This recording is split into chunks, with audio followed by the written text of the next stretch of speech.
नमः। श्री वेद पुरुषाय नमः। ओम नमो भगवते वासुदेवाय नमः। श्री राधा कृष्णाभ्यां नमः।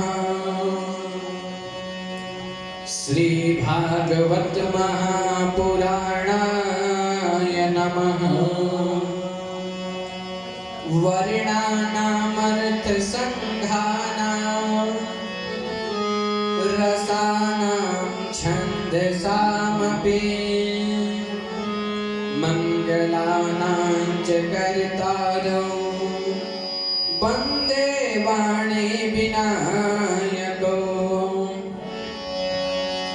सच्चिदानंद रूपाय विश्वोत्पत्त्यादिहेतवे तापत्रय विनाशाय श्रीकृष्णाय वयं नमः। गुरुर्ब्रह्मा गुरुर्विष्णु गुरुर्देवो महेश्वरः। गुरुर्साक्षात् परब्रह्म तस्मै श्री गुरुवे नमः। अखण्डमण्डलाकारं व्याप्तं येन चराचरं तत्पदं दर्शितं येन तस्मै श्री गुरुवे नमः। यं प्रव्रजन्तमनुपेतमपेतकृत्यं द्वैपायनो विरह कातरया जुहाव। पुत्रेति तन्मयतया तरवोऽभिनेदो तं सर्वभूतहृदयं मुनिमानतोऽस्मि। कृष्णाय वासुदेवाय हरे परमात्मने प्रणतः कृष्णासाय गोविंदाय नमो नमः। आए हम सभी लोग कथा प्रारंभ होने से पहले भागवत कथा प्रारंभ होने से पहले प्रभु का चिंतन करते हुए अपनी वाणी को पवित्र करें। उसके बाद भागवत मंदाकिनी में हम सभी लोग स्नान करेंगे। हरे राम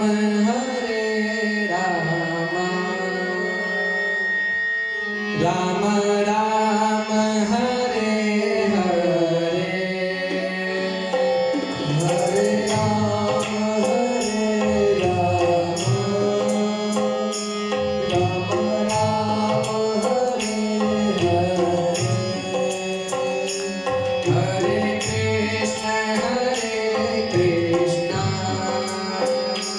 कृष्ण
भागवत महापुराण की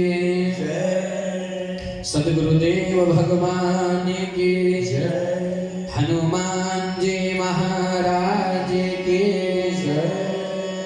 काशी विश्वनाथ भगवान की परम मंगलमय परात्पर अखिलेश्वर अकारण करुणा वरुणालय भक्त वांछित कल्पतरु बांके बिहारी लाल की विशेष कृपा से इस परम पवित्र पावन भूमि पर देवों के देव महादेव की नगरी में इस कल्याणपुर में श्री हनुमान जी महाराज के चरणों में बैठ करके भागवत मंदाकिनी की कथा को श्रवण करने का जो हम लोग को अवसर प्राप्त हुआ है, ये हमारा प्रारब्ध नहीं है। ये हमारे किसी पूर्वज ने अच्छे कर्म किए होंगे, उन पूर्वजों के प्रारब्ध से हमारा ऐसा आज संयोग बना है कि हम सभी लोगों को भागवत कथा श्रवण करने के लिए यहाँ पे इकट्ठा हुए हैं। भाग्योदयेन बहुजन्म समर्जितेन सत्संगमं च लभते पुरुषो यदा वै। भाग्यो उदयेन बहुजन्म समर्जितेन, हमारे भाग्यों का उदय कब होता है? तो वहां पर पूज्य सद्गुरुदेव भगवान ने बहुवचन का प्रयोग कर दिया है। बहुवचन में 2 जन्म भी आते हैं, 3 जन्म भी आते हैं, 50 जन्म भी आते हैं। यानी जिस जन्मों की गिनती न कर की जाए, अनंत जन्मों में किए हुए जब पुण्य इकट्ठा होते हैं, एकत्रित होते हैं, तब जाकर के तब क्या होता है हमारा जब भाग्योदय हो गया तो हमें किस चीज की प्राप्ति होती है? धन की प्राप्ति होती है क्या? बोले नहीं। वाहन की प्राप्ति होती है क्या? बोले बिल्कुल नहीं। बच्चों की प्राप्ति होती है क्या? वो भी नहीं। तब किस चीज की प्राप्ति होती है महाराज? सत्संगमं च लभते पुरुषो यदा वै। तब जाकर के हमें संतों का संग मिलता है। जैसे हमको पुस्तक प्राप्त करने के लिए पुस्तकालय में जाना पड़ता है, विद्या प्राप्त करने के लिए विद्यालय में जाना पड़ता है, उसी तरह अगर आपको विवेक की प्राप्ति करनी है तो आपको संतों के सानिध्य में जाना पड़ेगा। और गोस्वामी जी ने बड़ा सुंदर लिखा है, बिनु सत्संग विवेक न होई, बिनु सत्संग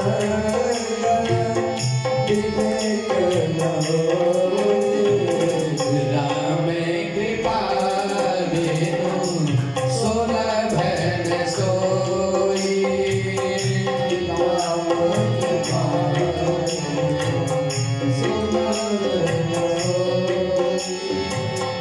बिना संतों की कृपा से, बिना माता पिता की कृपा से हमको ये अवसर प्राप्त नहीं हो सकता। सच्चिदानंद रूपाय विश्वोत्पत्त्यादि हेतवे तापत्रय विनाशाय श्री कृष्णाय वयं नुमः। भागवत के महात्मा का पहला श्लोक है, सच्चिदानंद रूपाय विश्वोत्पत्त्यादि हेतवे तापत्रय विनाशाय श्री कृष्णाय वयं नुमः। सच्चिदानंद, हम लोग बातों बातों पर कहा करते सच्चिदानंद सच्चिदानंद, और सच्चिदानंद नाम भी रख देते हैं, लेकिन आपको पता है सच्चिदानंद का मतलब क्या होगा? सत्य, चित्त और आनंद, हे सच्चिदानंद। सत्य किसे कहते हैं महाराज? सत्य कहते अविनाशी को, जो पहले सत्य था, मध्य में सत्य है और अंत में सत्य बचेगा, उस सत्य को हम लोग सत्य कहते हैं। दूसरी बातें हैं चित्त, चित्त माने प्रकाश। हम लोगों को कोई पुस्तक पढ़नी होती है, हमें प्रकाश चाहिए, लेकिन उस परमात्मा को किसी से प्रकाश लेने की जरूरत नहीं पड़ती, वो स्वयं प्रकाश का स्वरूप है। और तीसरी बातें हैं आनंद।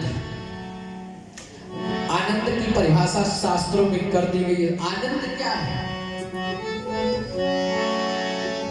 एसी कमरे में सोने का नाम आनंद नहीं। जो एसी कमरे में सोने का आनंद हमको मिलता है, वही एक किसान को खेत में सोने का आनंद मिलता है, वही कोल भील को जंगल में सोने का आनंद मिलता है। तो आनंद क्या है महाराज? बोले आनंद तो परमात्मा के स्वरूप का नाम है। 3 प्रकार के ताप होते हैं जीवन में, दैहिक, दैविक, भौतिक ताप।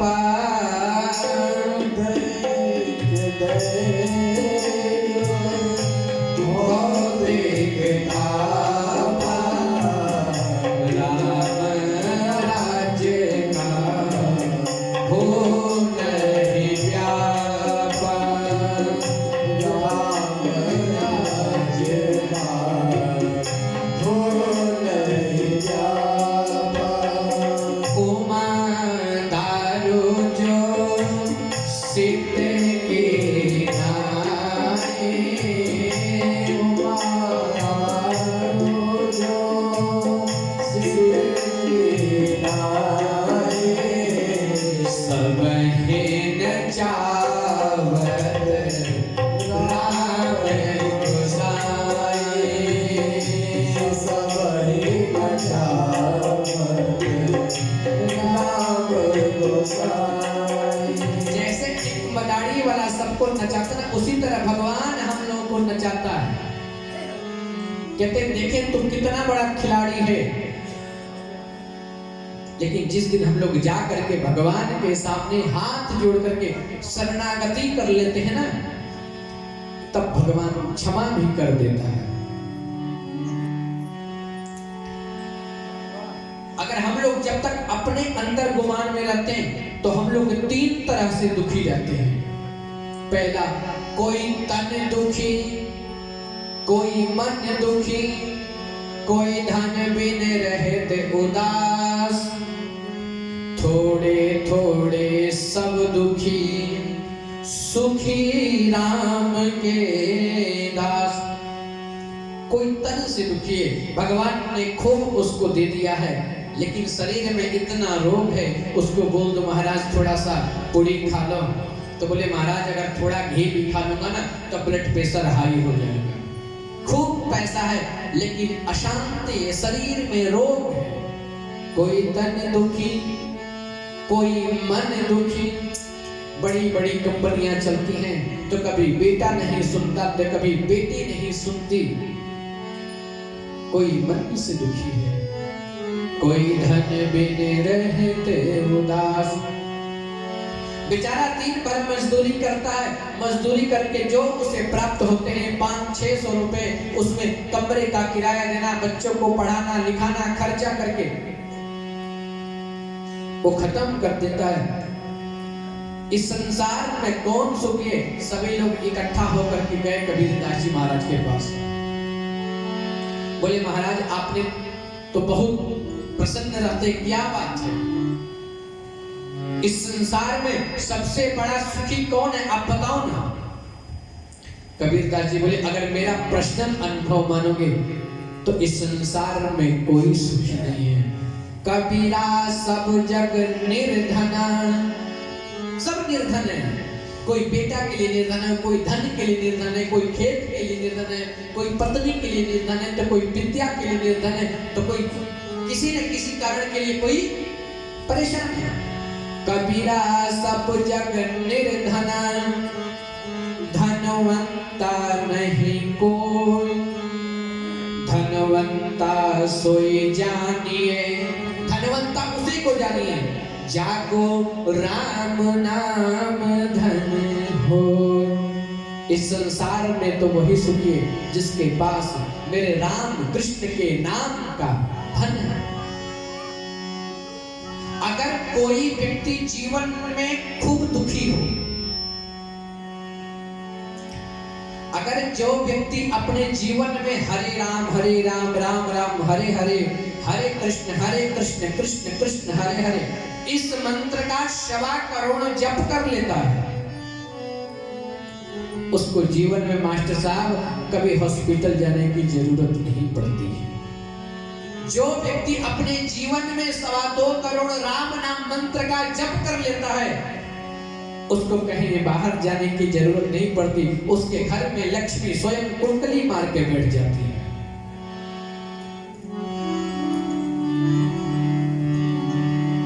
जो बड़े बड़े वृंदावन में बाबा जी बैठे थे, मैंने उनसे पूछा तो बोले लाला ये भटकती आत्माएं हैं जो पैसे के लिए भक्ति है। लक्ष्मी इसकी पत्नी है, इसको पकड़ो ना, ये अपनी पत्नी को स्वयं लेके आएगा। चलो आज भागवत कथा की पार्टी, वहां चलो तो लक्ष्मी जी स्वयं दौड़ करके चलिए। कौन ऐसी पत्नी नहीं होगी जो सोचेगी जहां मेरे पति की प्रशंसा हो वहां मैं ना जाऊं? कोई पत्नी चाहेगी?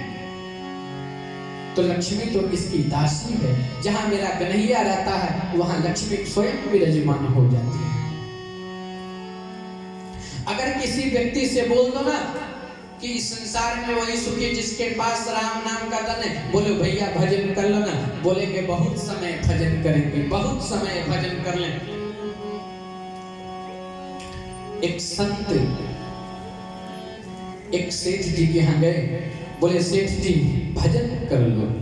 सेठ जी बोले महाराज अभी व्यापार चल रहा है, अच्छा सोच रहे बच्चे अभी छोटे छोटे हैं, बच्चे थोड़ा बड़ा हो जाए ना तब भजन करूंगा।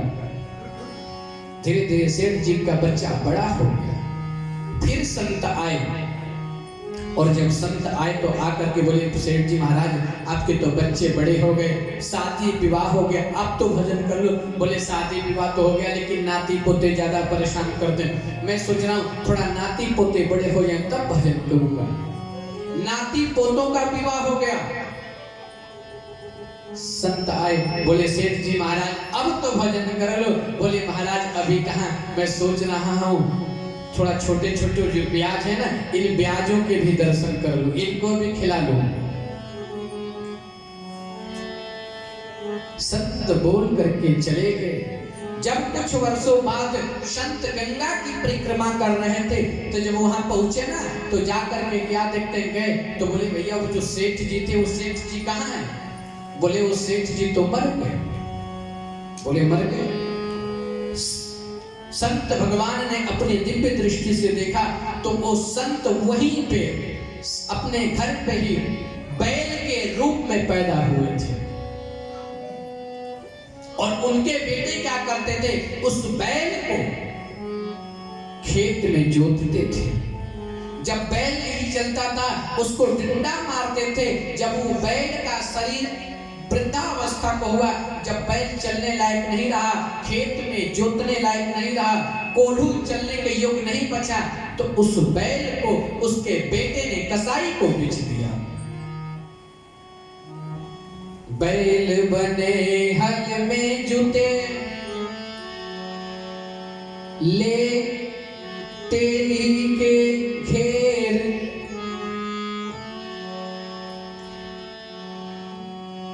और जानते क्या हुआ? जब संत उस बैल के पास पहुंचे तो बोले महाराज क्या आप अगर मुझे उसी समय बता देते ना कि भजन कर लो तो मेरी आज ये दुर्दशा नहीं होती। ये हमारा जो मनुष्य का जन्म मिला है ये भोजन करने के लिए नहीं मिला है। भोजन तो कुत्ता भी करता है, गधे भी करते हैं, जानवर भी करते हैं। ये हमारा मनुष्य का जन्म मिला है साधन धाम मोक्ष कर द्वारा पायन जेहि पर लो सवारा। अगर किसी से बोले भैया भजन कर लो, बोले बाद में करेंगे तो एक ब्रज के संत थे, उन्होंने बड़ा सुंदर बोला है कि जो इस भरी जवानी में भजन नहीं करता ना उसको चुल्लू भर पानी में डूब करके मर जाना चाहिए।